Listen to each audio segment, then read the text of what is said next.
Grabe, may mga naghihiyawan dito at hindi inaasahan. May nalaglag, nakakatakot.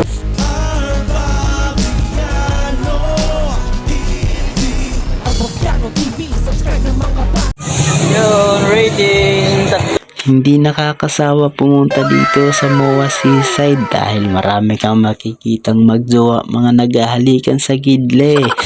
Syempre, joke lang. Masarap talaga magtambay dito dahil fresh ang hangin. Bukod dyan, marami kang pwedeng sakyan. Depende sa'yo kung anong gusto mong sakyan. Pwede ang kasama mo pagpunta dito. Basta huwag ka lang magpapakita sa anak ko. Kapag makita ka niya, siguradong pipituhan ka niya. Yan ang purpose niyan kung bakit may dala siyang pito ngayon.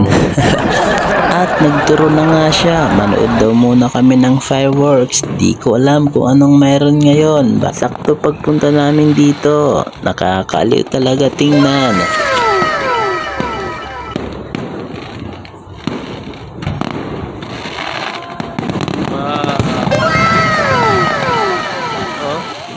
At pagkatapos namin manood ng fireworks, dito naman sa rides na to.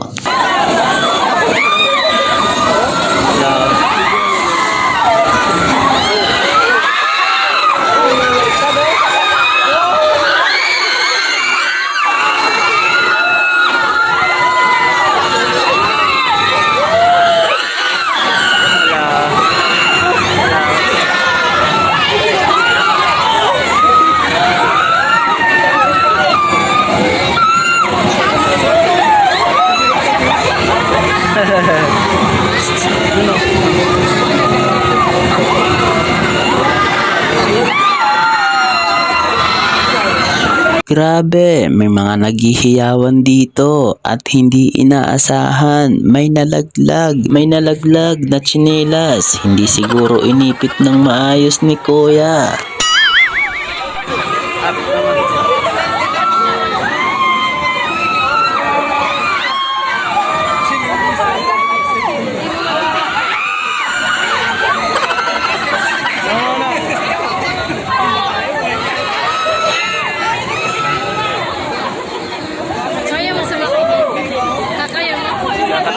Kaya mo? I-ano kita challenge kita dyan. Ayoko. Challenge kita dyan. Nagsisilpon pa nga yung si. Nakapag-selfie pa nga siya. Mabilis yan. Mabilis na yan.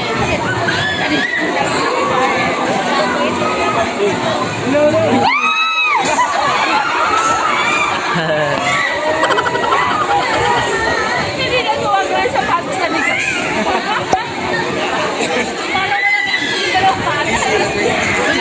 Yung iba na walang chinilas. Ay, di mahuhulog yan. Nandok sila. Ay, tapos na? Yun lang pala. Ano ngayon lang pala? Gagi kapag nasa taas ka, makakasabi ka ba na ngayon lang?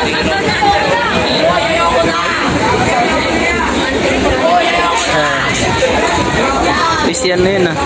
Ay, hindi.